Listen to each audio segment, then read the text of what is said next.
Hey everyone, Eric Watson here, freelance writer, player of games, writer of words, recorder of videos, and a tabletop role-playing aficionado. Welcome to the DM Roundtable for September 2022. This is a chance for patrons and I to get together and discuss topics in tabletop RPGs, and by sharing our ideas, thoughts, and experiences, we can all become better DMs or GMs. DM Roundtable discussions are open to all patrons at every level of patreon.com/roguewatson. You don't even have to be an active participant. You can jump in here and lurk to your heart's content, and we are glad to have you.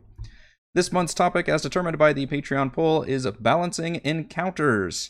Inspired by a certain recent D&D session, how do we balance our combat encounters throughout each tier of play?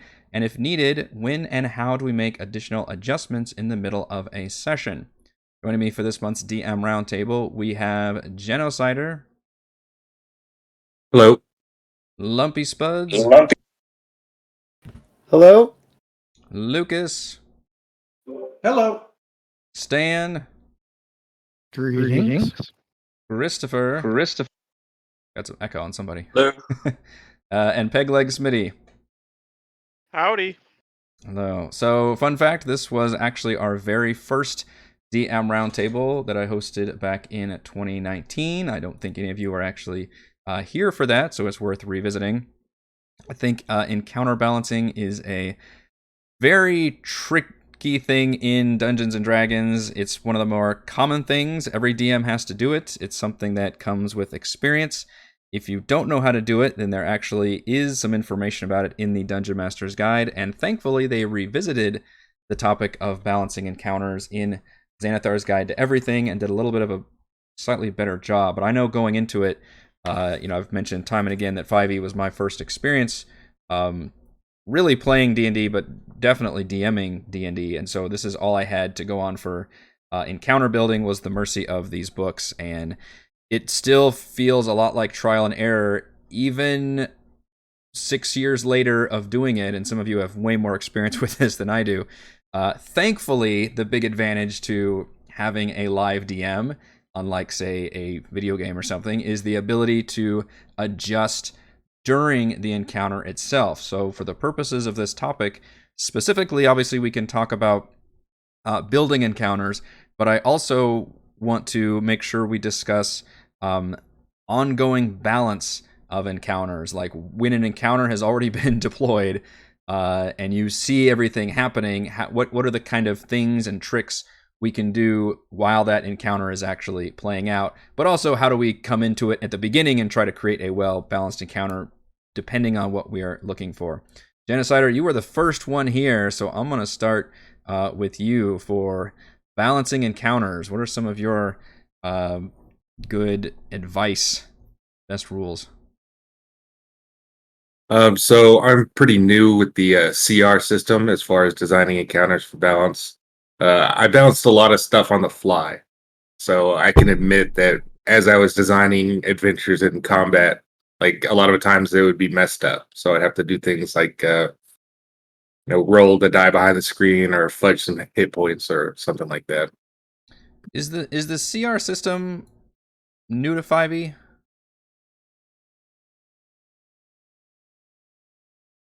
I don't know. I'm not sure either. And the weird thing is, in the initial write-up for the Dungeon Master's Guide, they don't actually really use challenge rating much. They use XP and use that as like so you're building your budget. You have to calculate it. It's fucking algebra. I hate this section of the book because I start seeing numbers and I get a flop sweat. But it's all about calculating all of the XP values for each individual monster, and then there's different levels for doing that. And then it's not until you actually get to Xanathar's where it even says, okay, we're actually going to use the challenge rating system and create tables based on that. So I don't know how much CR was really used originally. Lumpy, what are some of your advice for balancing encounters? It's really swingy, but a lot of the things that I like to do is I always have enemies run away if they possibly could, if it looks like it's completely one-sided on the player's side, just to not drag out the fight.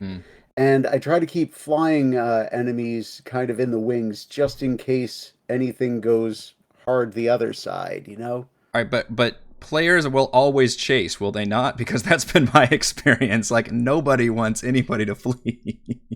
Like, my XP, not if you hurt them enough. my XP is getting away. Chase it down. Yeah, my players, a lot of times they won't chase him down because I'll make it really clear that it's dangerous for him. Like there'll be extra enemies that are just on the horizon or something like that. And usually they do stand down. If not, there's always other ways to kind of deal with it. They can beg for the enemies can always beg for their survival, things like that. Very sure, that's a good way of balancing. What happens if the shoe's on the other foot? Do the players can beg? Because I don't think that's going to happen. That's when they get knocked out and they wake up in jail and, have to deal with it that way. If it's some other BBEG, then they're just in some kind of prison or under guard. Assuming they're not facing an enemy that would just as soon eat them versus capture them. I tend to run in this a lot with my latest campaigns, too. They're fighting just monsters that are just going to fucking eat you and not actually, like, capture you and put you in prison. Lucas, tell me about your initial thoughts on balancing encounters. Well, you know how everyone says, "Oh, the monster manual is so poorly balanced, and what a joke the CRs are." Yes, they could probably have done better. Let's be honest, but also there are too many variables with how big is your party? Is it 4? Is it 5? Is it 3? What's your party composition? Is it optimal? What's their skill level? So, unfortunately, and to a large extent, it's no fault of their own, but it's sort of hit and miss. And like CR is a guideline. Like, yeah, a wolf is weaker than a dragon. That's a guideline. I mean, they're not going to be backwards. So really, what I do is I have to test my party. Like, I give test fights, and they're easy. I err on the side of easiness. I see how well they do, and then I say, okay, this is how well they do. Like my barbarian, she's invincible. She kills everything, and her AC is ridiculous. So, and basically, I test out. It's trial and error because you always have to just see what they're capable of, and you want to test it with an easy test because you don't want to kill them in the first test. Ideally, some TPK 1 level. But and also I had a player leave and a new player come in, so that's a new composition that makes it a whole. I mean, my short answer is just give tests to see what they're capable of, and then play it from there.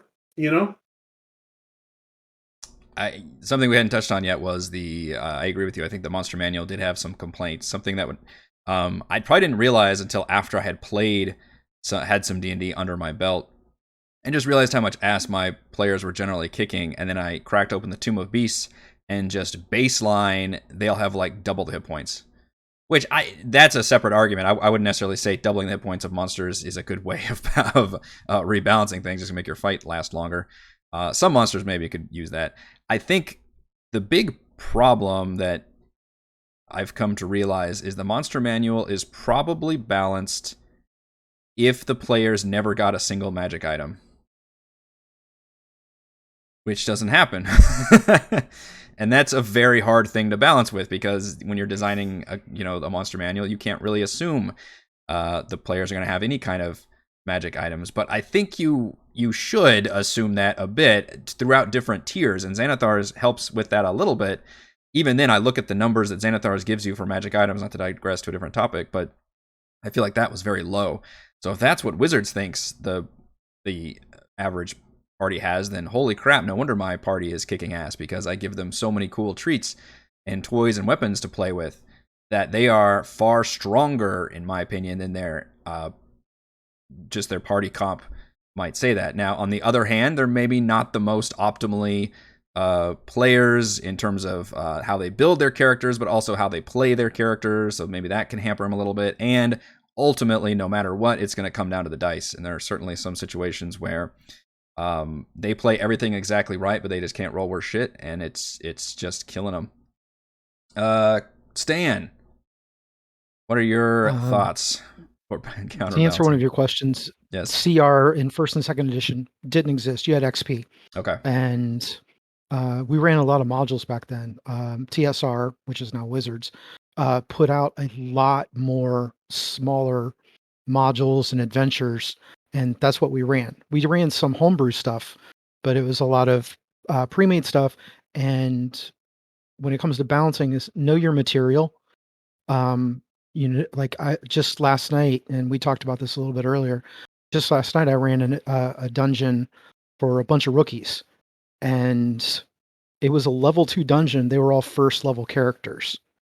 And because I'd read the content, I'm going, you can't kill that. You legitimately you don't have magic items. You can't survive that. So I had a spellcaster at the beginning of the dungeon as an encouragement for them to do the job, cast magic weapon on their items. And I had that monster right up front. They fought it, had a fair fight, and moved through. And didn't have to do a lot of tweaking other than putting in a couple of extra healing potions here and there, because they weren't going to get a rest. So I modified it that way by giving them a little bit of extra healing, but they ran the dungeon as written.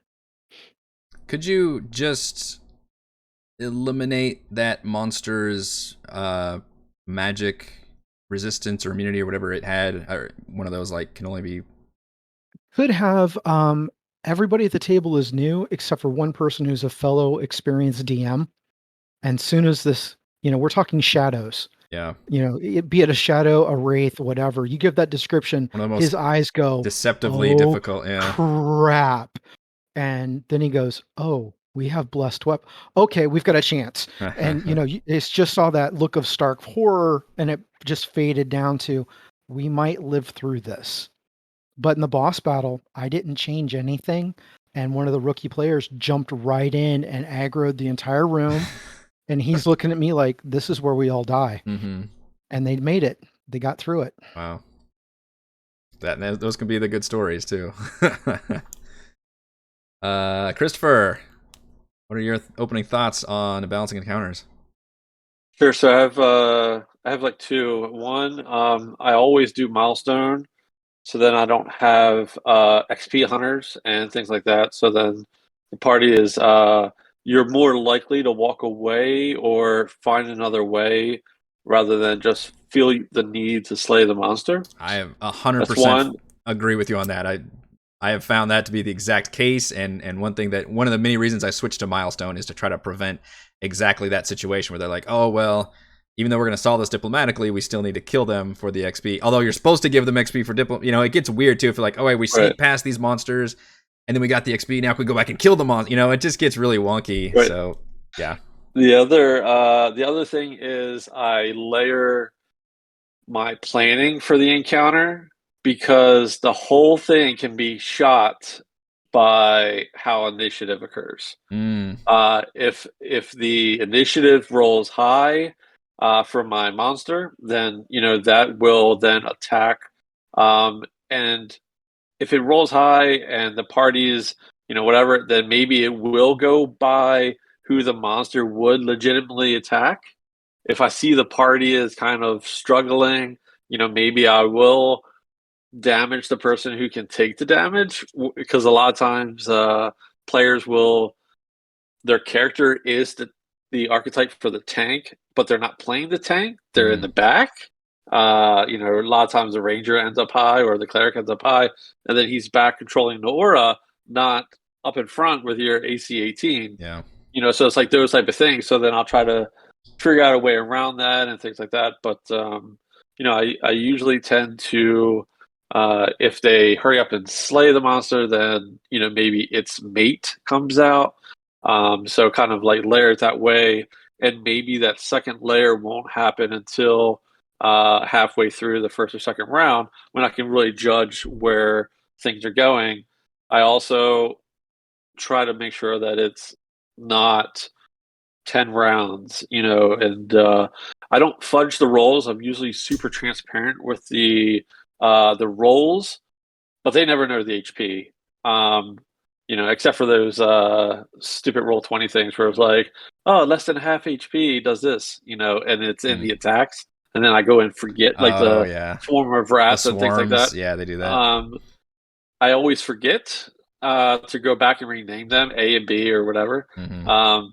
and then roll 20 gives it away. But they're like, yeah, we're got it halfway down. I'm like, okay. I love it when the players ask like, how damaged are they? And then I have to come out, it's like a fucking, and I hate it when it's like constructs or something, because like you can't describe them as being bloodied. So it's like, I don't know, man. It's got dings and scratches in it. It's kind of limping a little bit, but you get to do all these like crazy descriptive terms as a DM for describing like how injured. Because I same thing obviously for me is the one thing I keep hidden close to my chest is the hit points, which is a great way of balancing a fight, because suddenly, hey, if a fight's going too long, you can just be like, all right, you killed him. Or on the conversely, if you're like, oh damn it, I really want to get this one more cool attack off with this dude, then suddenly he's going into like -15, -20. Like, all right, I'm gonna let him do his thing in the next turn. Somebody will kill this guy. Yeah, for the constructs and the bloody, they start making noises that they weren't making before, like there you go. like a Rattling car. It's starting to exactly rattle. Yeah. Maybe there's some smoke coming out of some joints, things like that. Something that you touched on that we hadn't discussed yet is the initiative is a very, very good point. That's a huge source of balance. And to go along with that is the surprise round, which is another humongous opportunity to swing balance in one side or the other, which is something I've certainly learned over my experience as a DM. If you want your enemies to really go hard and really dismantle the party's initial plans, surprise them if you can, and you can get a lot off, because you can, if you surprise them and then you roll good for initiative, holy shit, suddenly you've gotten in like 2 rounds before the players have a chance to regroup, and now they're on their back foot pedaling backwards, versus obviously the players can do that to you as well. So that's a huge source of the balance swing. Pegleg, let me know about your opening thoughts for balancing encounters.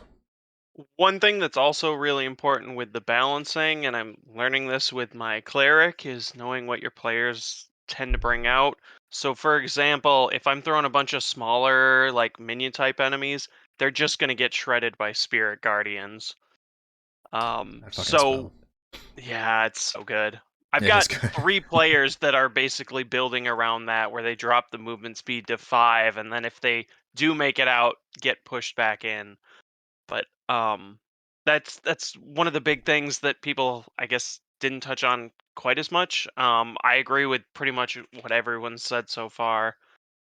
Just keeping in mind what your players' usual tools are going to be, Yeah. and either designing against that if you want to challenge them a little harder, or designing for that if you really want them to show off their strengths. Yeah, those of you that watch my crafting streams, you will often see me opening my player character sheets up and checking to see what kind of spells they have, or just reminding myself what kind of capabilities they have. Like, hey, does so-and-so have dispel magic or counterspell, or this, who doesn't have a magic weapon, or what, and like you said, what their usual tactics are. And that can be, if there's an environmental hazard somewhere, now I've learned, like in my current Rhyme party, they have a lot of tools to use environmental hazards to their benefit, which makes the combat more fun and interesting for all of us. But something I need to be aware of in balancing the encounter is that if I include like a pit of lava somewhere, I need to make the battle probably a little more powerful on my end, because they're going to absolutely take advantage of that, and Edmund's going to be whipping dudes into that pool of lava every single time. So yeah, knowing your players and trying to tailor the encounter to the player characters is definitely a good idea. I would also say, and something I often forget to do, is it's not only okay, but should be encouraged to let your players absolutely kick your ass occasionally. And it feels bad as a DM if they do it a lot. I've been on that end of it. But I do think there is merit for players, especially if they know something that they told me early on when we were running around doing random encounters in a previous campaign. And I was saying, I think I was complaining about, well, you guys immediately get a long rest, doesn't really matter. And the players were like, yeah, but that makes it fun, because we know we can just unleash all of our abilities for this encounter and not really have to worry about it. And as a DM, I really thought, oh yeah, that's true. You're often having to stress in D&D specifically about the war of attrition, and every dungeon crawl is, I have to conserve my resource, and what do I use and not use. So I think it's, as much as I've turned a corner on random encounters specifically, and limiting long rests and trying to make it more of a gritty thing, I do think there is merit in your players having that safety net of like, okay, we know after this fight we're going to get a long rest so we can really unleash everything. But conversely, that also allows you to maybe go a little harder than normal, versus if you're balancing for a dungeon, which is another topic we can jump into. It is much different if you're balancing for a one-off encounter, obviously, than you are for balancing an individual encounter for a dungeon crawl, where you really have to look at the adventuring day, which is something that is constantly a concern for the subreddit of all the D&D subreddits, where they're, why are my players kicking my ass and what's going on? And I'm, and it turns out that they're long resting after every other encounter. Like, well, that's your problem. Like, that's, the balance is going to go out of the window unless you're putting in, crazy big encounters for all of these encounters. But D&D is ultimately balanced for a war of attrition, which is the classic dungeon crawl where you've got however many encounters. You need to look at how many encounters you've got and then try to balance. Some of those can be pretty challenging. Some of them should be easier. Probably all of them together shouldn't necessarily be in the deadly range. And then assume they can get short rest, but not a long rest between them. And then that's how you have to look at all those individual encounter building. As for adjustments on the fly, and I'm talking too much, so somebody feel free to jump in. Does anybody have any comments on building for the dungeon crawl specifically? That's something that, like I was saying earlier, you have options in a dungeon crawl to kind of like, as a video game, put those med packs out there. Mm-hmm. Of, you come in and you find, wow, man, looks Pills like there's a battle in here. There's a bunch. Well, there's a bunch of, you see what looks like another adventuring party that got wiped out. That foretells there's something big and nasty coming, and so they can start preparing for that. But also, it gives them an option of, oh well, does the bodies look like they've been looted? Well, loot the bodies, and they find a couple healing potions, or a scroll that might be helpful in the next fight. And so so you're telegraphing, hey, these guys look pretty well equipped and they got their butts kicked. Maybe we shouldn't go storming into this next room unprepared. And hey, we got some extra healing potions. The DM's really telling us that we're going to get our butts kicked if we're not careful. Yeah. That's so the JRPG when you see the save point right before a door and you're like, oh shit, the music changes, it's about to hit. Point, and there's 3 med packs in front of you. Yeah. Oh no. Go ahead, Lucas. Thing that really, when I was first starting off with 5e, that I really had to learn quickly, because it took me a couple tries before it finally clicked. CRs are really not at all a single encounter, even part of a larger train of encounters, if they don't have legendary actions or minions. Like, hey, the mage is strong, and so is the archmage. Yeah. Why are they getting squashed in one round? They can't be alone. Yeah. It's the action economy. It's like, I wonder how you balance that otherwise. Like, how is it balanced in the old edition, Stan? Or how are they doing, like, I mean, you want to have this awesome wizard or be a big, powerful, scheming wizard or whatever at the end of some tower or whatever, but you need minions, and then that supposedly increases the CR and the challenge encounter, but it doesn't really, because they need someone to soak up some hits and not just be focus fired down and like right away, That's actually true. I would love to see a monster book that not only listed the creatures, but listed like, hey, here is suggested groupings of monsters that actually would be a balanced encounter. That, thematically, obviously, hopefully they go together, lich and minions and, mage and some tanky things or something, or an ogre and then some, I don't know, goblin archers, things that can go together decently enough, but also mix together mechanically and make it interesting. That would be a huge help for DMs, so they don't have to just kind of wildly, okay, let me just try and put these monsters together. For me, especially, and obviously, I enjoy building encounters, but that would be awesome to have that kind of resource available. Specifically, give me those groupings together, because you, like you said, you cannot have solo monsters together. And I've said that so many times. Do I review something, an adventure, and they're like, all right, and here's your boss. It's just this one dude in a room. Like, this isn't gonna work, guys. It's this dude is dead. And Xanathar's finally, the Xanathar's Guide to Everything, it does mention the fact that to determine the challenge rating, it has a separate table for solo monsters and then for groups of monsters. And it says basically for a solo monster, it should be a legendary creature that essentially has legendary actions, although obviously not ones that are low CR enough typically have legendary actions. But I think that was kind of the idea, is even Wizards finally relented and said, you know what, if you're going to use a solo creature, it probably needs to have legendary actions just so it can keep up with the party in a lot of ways. And I would even say you still probably need minions on top of that, if anything, just to make the combat more interesting and have other dynamic, things going on and other creatures around. Yeah, there's also some published material in the one's called "The Monsters Know What They're Doing."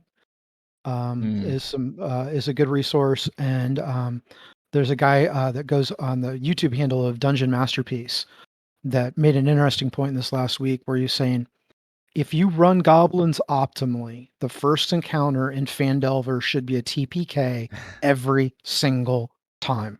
Yeah, level 1 players getting ambushed by 4 or 5 4 goblins or something that have you at range, and it's nasty. You're not using their bonus action hide. You're not using the nimble escape. No beginning DM is going to run a goblin optimally. That's very true. And it's my long-standing thing is I can make 7th level characters terrified of orcs. If you play them as they're written in the monster manual and play them intelligently, I can terrify a level 7 party with orcs. And that's when it comes to encounter design, the monsters know what they're doing.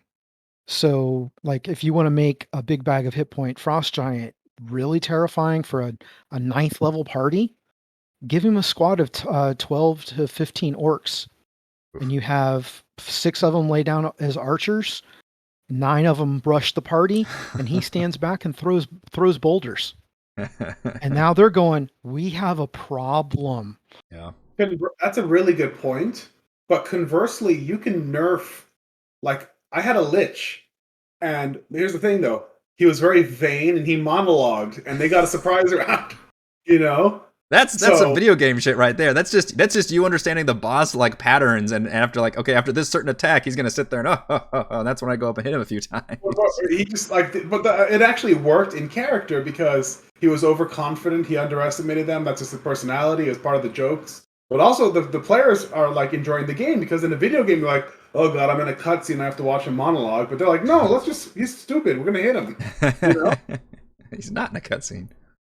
Yeah, I think that can go both ways. With you can play enemies as intelligent or more intelligent than they are, so they can actually use tactics and properly ambush the party and set traps and do all that.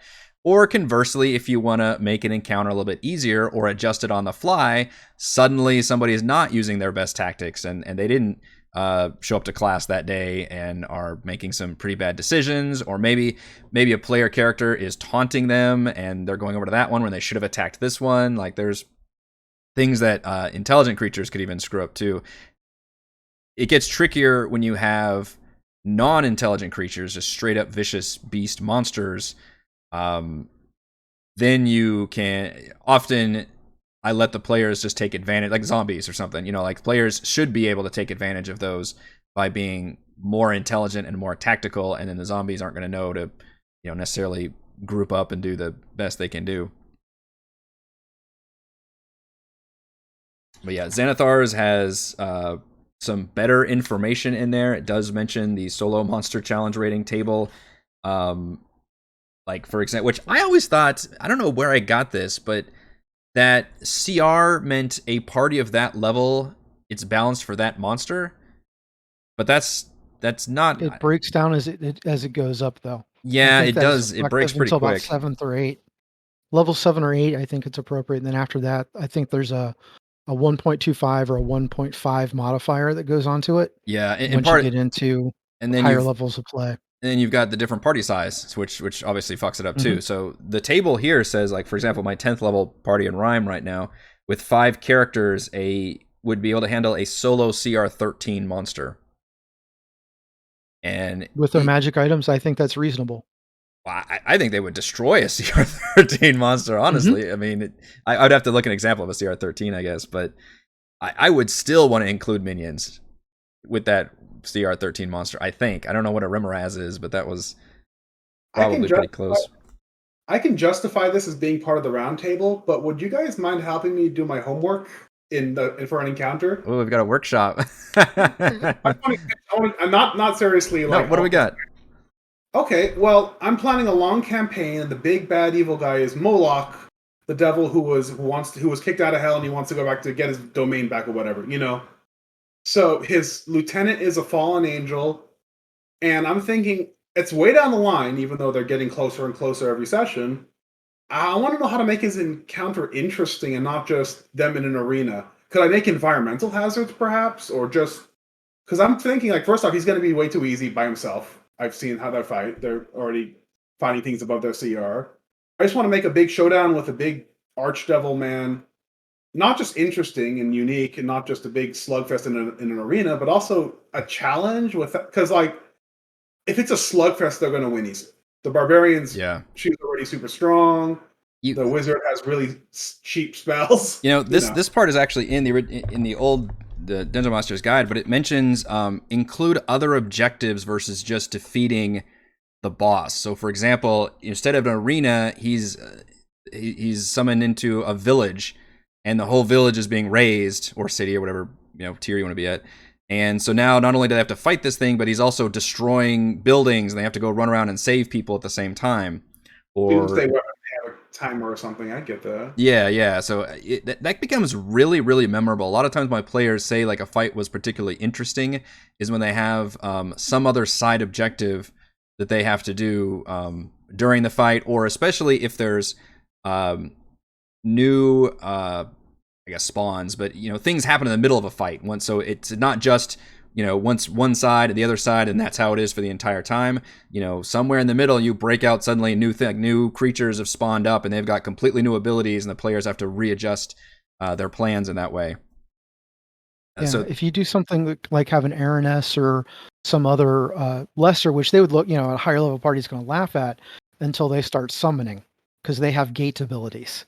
And they start which is a good objective, to shut those down, because and it's like now she's more important than he is because she's just bringing her buddies in. It's party time. Yeah, and then it like with Eric's village idea, have him start consuming villagers to regain hit points. Villagers become healing potions, like a hostage situation. Yeah, and so it's like, and then your players are going to have a decision: do we protect the villagers or do we kill them ourselves to keep them from feeding the boss? You've got choices. Those are choices. Let me see all your alignments, please. What you started as and what you end this fight as may be two very different alignments. My DM does a lot of those capture the flag kind of scenarios where, okay, by this round, you have to hold these specific points on the map. Or he'll do like before the fight even starts, you can make these checks, or what do you want to do to try to make this easier, or if you fail, it might be harder. That's kind of interesting. Yeah, that's a good idea. Yeah, doing your homework. The advice, because like even if like okay, if they're slugging it out one-on-one with the Demon Lord Moloch, they'll probably win. But if they're distracted by some objective like hostages, that'll to divide their capacity to fight. Like, okay, we'll distract him and keep him fighting. You guys go help the hostages or get the MacGuffin to stop his plan. Mm-hmm. That diminishes their fighting power, right? Yeah, absolutely. Yeah, if they have to eat up their action economy doing something other than taking swings at the boss, that's going to be a pretty big deal. That reminds me of, I had an Aboleth fight that one of my groups was going through, and I had them solving a puzzle in the middle of the fight. So that was a lot of fun. And they just barely survived, and it's one of their most memorable moments so far in the campaign. I love the one, I think it was in Tomb of Annihilation campaign, spoilers for the mega dungeon at the end, where some of them got sucked into the little maze thing, and they had to solve that little puzzle to make like a choice, while others had to deal with a bunch of Minotaur skeletons that spawned in the room. So it's kind of a split party situation, which is another great way that the DM doesn't necessarily have control of that. Usually it's the players, but maybe you could create situations that encourage the players to split up. Because if you split your players up and then create multiple little pockets of fights, that, it's funny because everybody says don't split the party, but 9 times out of 10, those become such memorable, fun sessions because those individual players have to do more and feel like they're accomplishing more in their smaller little microcosm of a scenario or puzzle or fight or whatever it is in the overall scheme of things. One of my favorite sessions still in our Rime campaign, spoilers for the Rime campaign, is when they're in Sunblight, and we literally started the session with 3 different pockets of like party, all doing very separate like scenario important things before they eventually met up, and it ended up with dire consequences. But also split the party while they can still see each other, right? They didn't choose to go in different directions, but an earthquake happened or some other environmental thing where, now there's a large, chasm between the 2 parties that they can't jump over. It's just too big, but it's an environmental force that's separating it. The other thing, maybe part of the structures that they're in could start collapsing, as well. Which adds to the concept of instead of new spawns, it could be new hazards end up appearing at some point during the battle. But yeah, that also helps your action economy too as a DM. If you've got some ongoing effect, whether it's just weather conditions or I don't know, if you're in the middle of a if there's a dragon strafing above you or whatever you can come up with, that's an ongoing thing that players have to do, or maybe a stun lock ability that you probably overtuned too much. That's something the players have to deal with that doesn't take up your action economy as a DM. I found those the few creatures that have that auto damage back feature, like the Remoraz had it, and then those freezing oozes had it, where it's just whenever you hit this creature, it deals damage back to you. That adds up real quick, and it doesn't require the enemy to wait until their turn, which is why legendary actions are good. You don't have to wait around. And anything that has like a reaction ability or an auto damage back, I'm really liking those going to those higher tiers of play. Now to train. Go ahead. Sorry, I keep asking a lot of. No, yeah, that's good. That's what we're here for. I'm thinking that when I do I've been debating this up and down, how I run the campaign, and the Fallen Angel Lieutenant, should he be there in the final confrontation at his side? On the one hand, a Planetar and an Archdevil side by side, that's really strong. On the other hand, by the time the wizard gets there, he'll have some sort of spell that'll just take one of them out of the fight. Like a force cage or something, or like hell, even mind prison, mental prison, or whatever.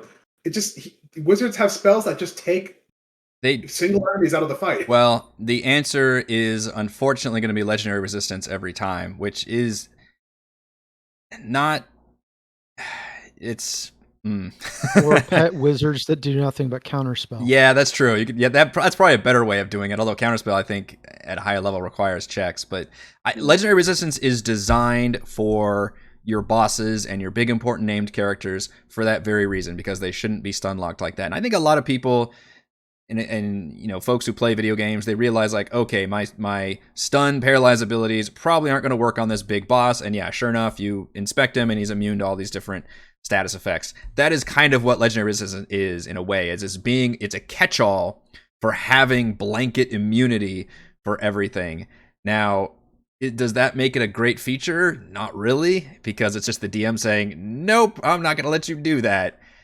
To the extent that the players can... what would be more interesting, I think, is if they said, this monster has 1d4 legendary resistance. And then nobody knows. Otherwise, everybody knows, okay, well, they got 3 per day, so we have to burn through 3 of these. I think it would be a lot more interesting, and maybe that's something we could change, is to say you roll it ahead of time. It's like, all right, he's got 1d4 legendary resistance, which means a player can be like, oh, is it worth trying to cast 1 or 2 of my big stun lock abilities to burn through those, and then maybe we can finally knock him down with something, and that takes a lot of turns. Or do we just say fuck it and just try and take him down normally? I don't know what the solution is, but I'll tell you the solution to your problem. You're worried about banishment or mind force cage or whatever. Legendary resistance on any named boss, in addition to legendary actions, is probably a given, but I wouldn't necessarily say that legendary resistance in general is a great feature, and certainly not one you want to overuse too much, because I haven't dealt with it as a player too much, but as a DM, even I feel kind of shitty whenever I'm like, well, no, he's just going to choose to save on that. It just feels like such a DM, like debug cheat code move. You can also give them magic items, a ring of spell turning. That's something I don't think I've ever, yeah, I've never done that. Give... In the lore, some of the ancient dragons have wands attached to their wings. And some of them wear rings because magic items scale. And so, pardon the pun, but so there's some that have, it's a white dragon and he's got a wand of fireballs attached to his wing. And all of a sudden you've got a white dragon tossing fireballs because his favorite prey is frost giants. So you can do some, whatever the players can do, you can do. True. So if they've got magic items, there's no reason your bad guys can't too. But you do have to be prepared for your players to get their hands on those magic items when you give it to them. Yep. Yeah, Mhm. unless they're self-detonating or something, but you will have to be prepared. But that is a really cool thing. One thing that I always thought was very funny in the fantasy world in general and the cliches and stuff is when you defeat the monsters, you open the chest, you find all this loot, and you're like, why the fuck wasn't they using this awesome like sword? He kept it locked in a chest at the foot of his bed. Are you kidding me? We're out here like fighting, and he had a flamebringer just strapped to his bedpost. But that's something I forget about too, is the fact that you can absolutely equip your creatures. Again, the problem with intelligent creatures versus vicious beasts, but would that be funny if somebody just strapped a necklace of fireballs to an ogre and they didn't really understand how it used and just started dropping them everywhere or something? That has some potential, I think. But yeah, giving magic, there's a lot of great magic items out there, and that would be a really interesting way to making fights more powerful, and would be a funny way of rebalancing because, as we mentioned earlier, I think the reason the Monster Manual feels easy is because the party has a lot of magic items fairly quickly, and probably the reason why things feel more balanced in the lower levels versus higher levels is because they're just going to get more magic. Like, yeah, they get stronger, and I think HP scaling is fucked in 5e, but they also just have a ton of magic items, and that gives them way more tools. That necklace of fireballs is actually a spoiler for a published module. Oh, really? Yeah, that technique, putting it on an unintelligent creature and having it accidentally go off, that's actually a spoiler for a module. Okay. I thought I was being clever. I actually don't know. I don't think I know what that's from then. Yeah, it's actually been done. Oh, that's fun. That is a fun idea, though. The Wizards of the Coast agrees with you, Eric. Yes. One thing I think, I'm sure, let me know if any of you have been disappointed by, because I'm not disappointed. Sometimes what I have is a challenging encounter. They figure out a really clever way to make it ridiculously easy. But at that point, I feel like they've earned it. You know? Like if they figure out some very clever exploit, like there was give me an example. There was a really fun one I had. Basically, I had a night hag. She was flying around on a broom of flying, another magic item I gave her. Nice. As they could steal. She was flying around. She had a black pudding she summoned out of her cauldron and a pet basilisk. But they charmed the basilisk to look at her on her broom, and she looked at it, and she got petrified, and she fell into the black pudding. Because she was hovering over the black pudding because they couldn't reach her because the pudding was beneath her as acidic, All right. Yes, that sucks. But did your players not love that? They loved it. Yeah, no, they earned it too. I don't feel cheated. Like, they didn't have to suffer. No, they earned it. You know. I've got another good one. I'm doing Storm King's Thunder, and there were some like spore servant zombie type things that were gonna reanimate a couple fire giants. Like I think it was 2 rounds in, and one of the players saw it coming and cast Gentle Repose. Just completely took him out of the fight. I've never been more proud. It's such a like niche spell. Never gets any use during combat. Oh, it was so good, so deserved. Yeah, there are moments where you're just like, you have to like tip your hat and be like, yeah, that's really clever and a fun way of doing it, and that basically solves the combat encounter. I know that's happened to me several times. I don't think that's happened in a long time where they've been able to pull off some kind of unforeseen trick that worked heavily in their favor. But those can be extremely fun for the PCs, and usually involves granting inspiration and things for the ones that manage to pull that off. My girls' game, they were known for doing their homework, but when they hit like SEAL Team 6. They found the location of a Red Wizard of Thay archmage and his pretty high level apprentice. And if these guys get spells off, it's going to be bad. It's going to be really bad. They kicked in the door, cast silence, and then they just went action surge. I mean, a round and not even a round and a half. They're both dead, and they've got the room. They've got the intel they need from the spell books. They've got everything. And I'm going, well, that worked well. Picturing some good like Guy Ritchie camera angles while it's all like the sound just cuts out and just swinging around. That's fun. And there's all kinds of help nearby. Nobody heard a thing. That's awesome.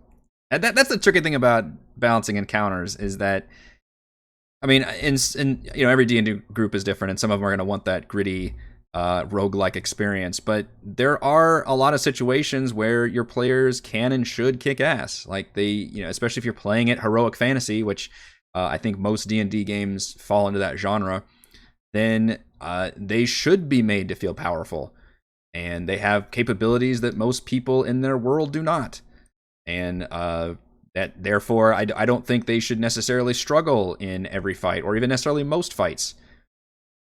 So when I'm balancing, I'm looking to make it entertaining, because there are times where the players are winning and it's not necessarily fun. If it just literally, especially that becomes true when it comes down to a creature has too many hit points, which I think like what CT was saying earlier about not revealing the hit point thing. That's something that I initially, when I looked at the Tomb of Beasts and thought, okay, this is how they're going to rebalance it. Everything has got way too many, way more hit points in the monster manual. Well, I don't think that necessarily makes an encounter more interesting, is just to have it take longer and have more swings go by. I think it's way more interesting when you have the opposite, where you have monsters that are very scary. They have a lot of offensive capabilities, different tactics they can do, different multi-attacks, but they're kind of squishy. Glass cannons make some of the best DM enemies to employ, because the players feel both threatened constantly, but they also are made to feel powerful because they are taking them down relatively quickly. I always cite the Terrafolk from Tomb of Annihilation as a great example of this. They're relatively low CR, but they have flight and they have triple attack. They just don't have very good hit points or AC. And they were such a fun monster to use again and again and again, and obviously with environments that they could take advantage of.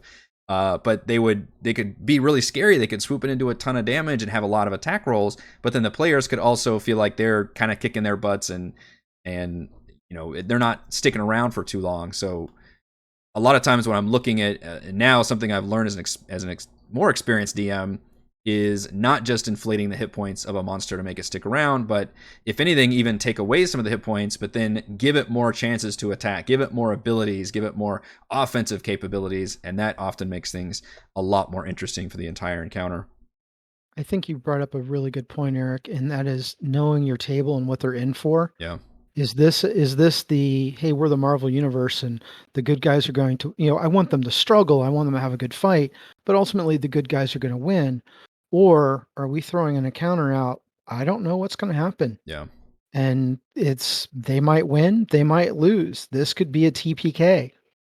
Like last night, I'm running a level 2 dungeon for level 1 players, and the experienced guy at the table is looking at me like, "What have you done?" Because he's like, "We're outnumbered 2-1 in this fight. We don't have any healing spells left. What's going to happen?" Yeah. And one of the rookies walks in, had a 24 stealth, and I forgot they were a Dragonborn, and they just pop a breath weapon to start the party. Because they got 3 people in a cone, started the party, and he's looking like, well, planning went out the window, and we're in. And breath weapon scale is pretty nice right at level 1 too. Problem is they rolled a 3. Because but again, that's why there needs to be the threat at least, and because after all, yes, ultimately I want my players to win. I don't want them to say like, well, you lost. The evil side won. They're going to take over the world. Sorry. But at the same time, one of the most memorable encounters, and I'll bring this up from last session, was the wizard picked a fight with two big brutes, basically cyclopses. I used the stat blocks, and he thought he could just pick a fight with these two guys, and he probably could have. He was getting off good hits, but it was really memorable because one of the brutes picked up a rock and crits, which I don't want to go away, and threw the rock and crit, and it killed him in one hit because he was a wizard, and he just died under a rock. Well, he survived with the one, he got a 20 on a death save, so he was like, his party came back and healed him up, but still, that was fun because like, F around and find out, fuck around and find out, as they say. But also, like, again, I mean, there's such a thing as it's broken because you can cheese a fight because the game's poorly designed, and we just kind of we no brainer that, but we won anyways. And there's such a thing as breaking a fight or cheesing a fight, but you earned it because you were clever or you found an exploit or you used your imagination. Yeah, there's fun ways of doing it, and there's not fun ways of doing it. Basically, like if you've got a bunch of mages who are just counterspelling all your player characters, I don't know if that's necessarily going to be fun for the players to deal. Like, yes, that's a challenge they have to deal with, but that's probably just going to be frustrating for them ultimately. You brought up before we do closing thoughts, the changes for crit from 1D&D, which it's probably worth having a whole 1D&D DM roundtable. I have mixed feelings about it. I don't mind if they get rid of the DM crit side because it is crazy the way it's, tips the balance around. Although, what's good for the players is good for the monsters. But I think I wouldn't mind if they expanded critical hits to do what I've done in this campaign, which I think I've forgotten about half the time, is that critical hits, instead of just doing more damage, they do an additional thing. So in this case, it was, which maybe I'll get rid of the save in the future. You have to make you get to make a save or you suffer massive damage, and you have to roll on the massive damage table. And that could be anything from like you lose your reactions to you're temporarily incapacitated to the attacker gains temporary hit points. So it does something other than just raw extra damage. And a lot of times that extra crit damage, because it's a dice roll, it might not even be as good as your next regular attack. So it feels weird that crits can be very, very scary. Specifically, the DM crits can be scary because a lot of DM monsters, you're rolling a shit ton of dice for the attack, or, multiple dice because they have two different sources of damage. They're like, oh, it does, slashing and poison damage. And if you crit on that, suddenly you're rolling all that dice again, that players usually don't get to roll that much dice. So crits become way more stronger for the DM, and obviously I think the DM has more chances to roll crits. So I have mixed feelings about it. We can still talk about the whole 1D&D changes for different DM roundtable, but it's interesting that you brought that up. I wouldn't mind seeing critical hits. If you're going to change it to where the DM doesn't get extra damage, then I do want them to replace that with something else that occurs, something like the massive damage table, to where at least critical hits mean something and not just nothing.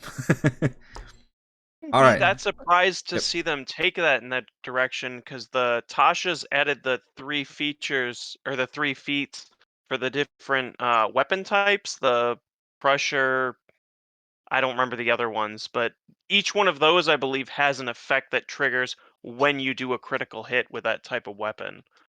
Boy, I completely forgot about that. That's interesting. I completely forgot about that. Jeez.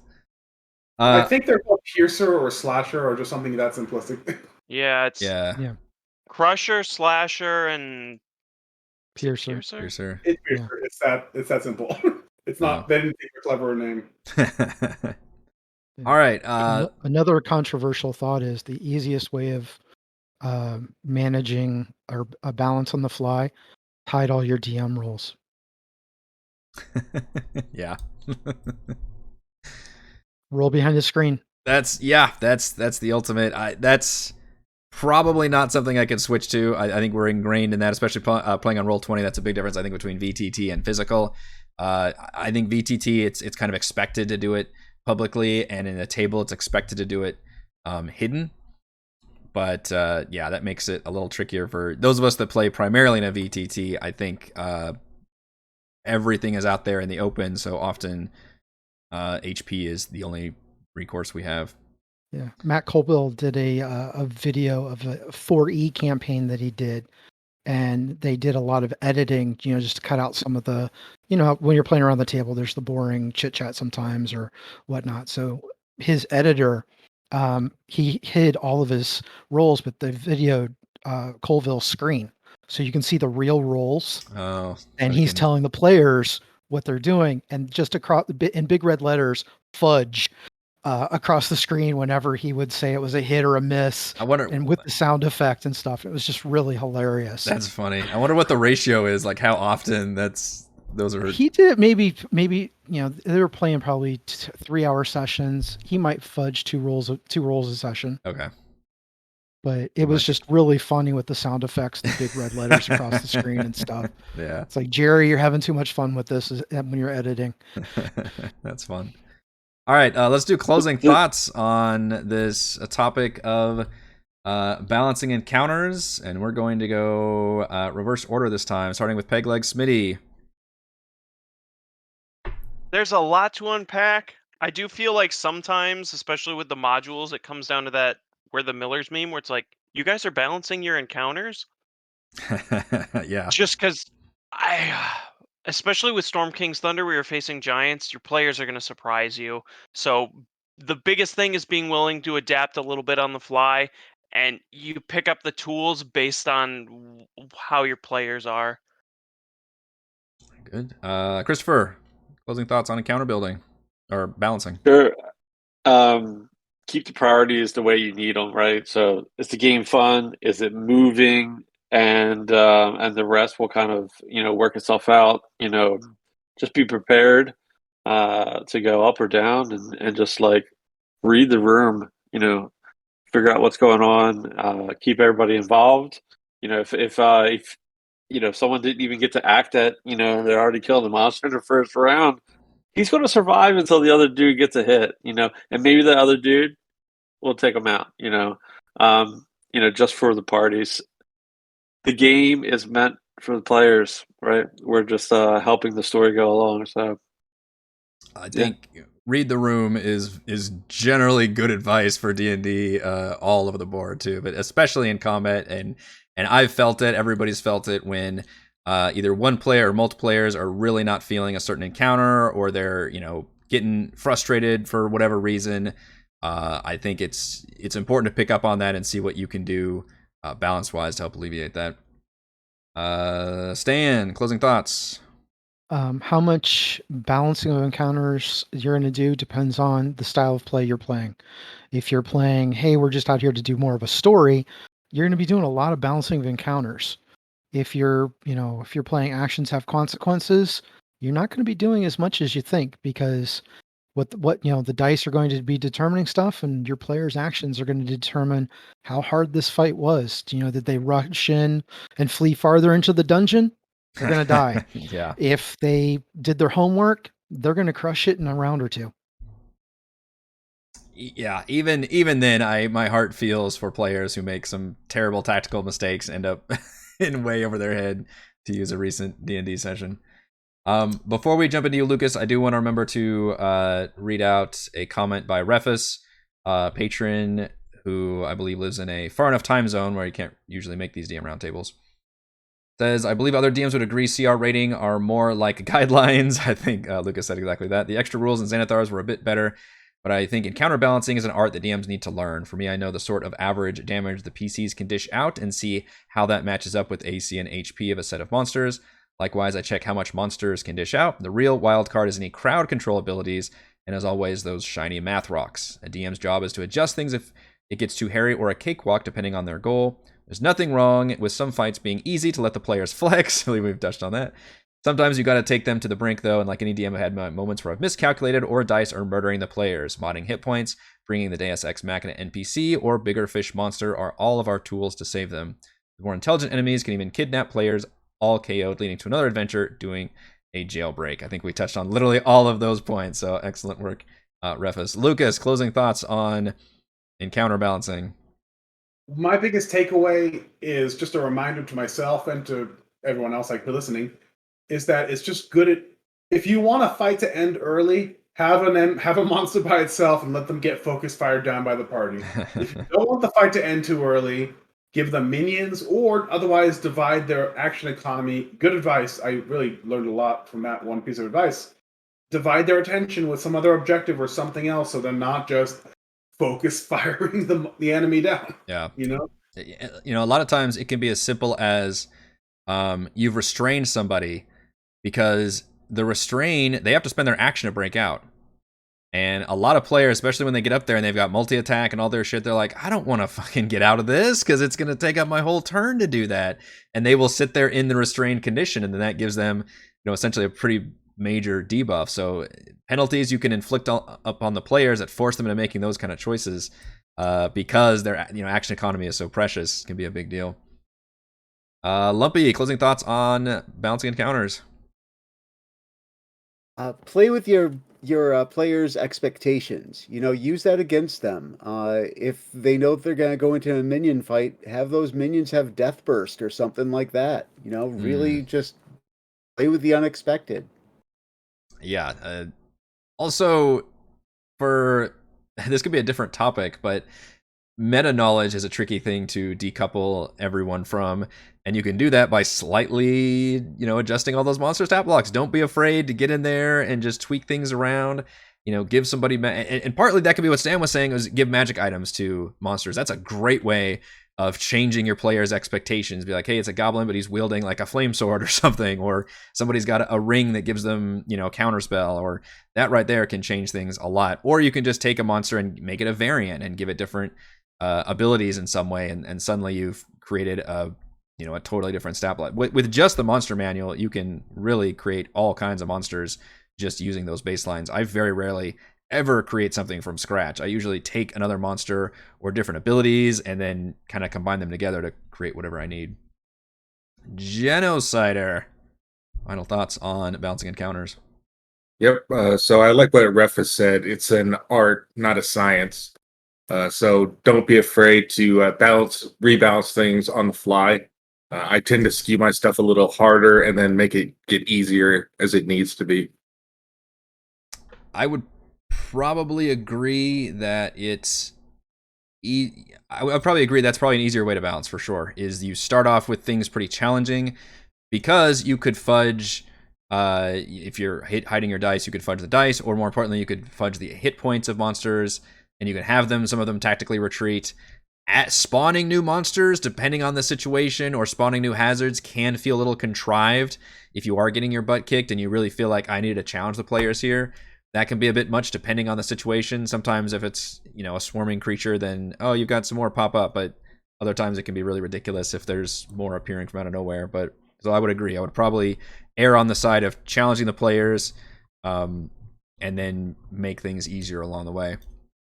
Yeah, my own thoughts is this is something that's just going to come with time and experience as a DM. I think building encounters, I wish there were more appropriate tables and tools for creating groupings of monsters together. I think would be really helpful for a lot of DMs to draw from. I love the advice of giving monsters magic items in order to subvert your players' expectations, and be aware of what your players can do, your individual party, what their capabilities are. Sometimes you want to exploit what they can't do, and other times you look at their sheet and go, oh, they've got this perfect ability that can, my cleric can just turn undead all these monsters. Just let them do it. That's perfectly fine, and it's going to be really frustrating for your players if they've got all these nifty, if your awesome, player is built for perception, and you're never going to try to let them, sniff out an ambush or something and give them the advantage for it. It's going to feel shitty. Like, don't treat it like an arms race with your players. Sometimes it should be that case where you can exploit it, but a lot of times let them show off what their player characters are good at and take advantage of those couple abilities, and hopefully that still ends up being a memorable, fun encounter. Obviously that's not every encounter, but I think that would go a long way into creating a really good experience for everybody. All right, this was a very excellent topic and a very important one to cover, and I'm glad we got to do Balancing Encounters Part 2. Thank you to Genocider, Lumpy, Lucas, Stan, Christopher, and Pegleg Smitty. I am Eric. We're doing a DM roundtable every month, and shoutouts to all the patrons for making this possible. Shoutouts to Platinum patrons Joe, Will, Thomas, Stan, William, I'm Loud, Brandon, Genocider, David, Eclectic, Roleplayer, Roll, Christopher, Brian, William, David, Jam and Clams, Christina, Corey, Koa, 1337, and Jacob. And gold patrons RPG, Papercrafts, Pretty Boy, and Yuma, Marcus, Dead Lizard, Lounge, Sam, Lumpy, Spuds, Jerome, Nathan, Fast Like a Tortoise, Scott, Humanoid Size, Sphincter, Stephanie, and Refus. Thank you all very much for your support. Hope to see you all again for next month's DM roundtable discussion. Bye.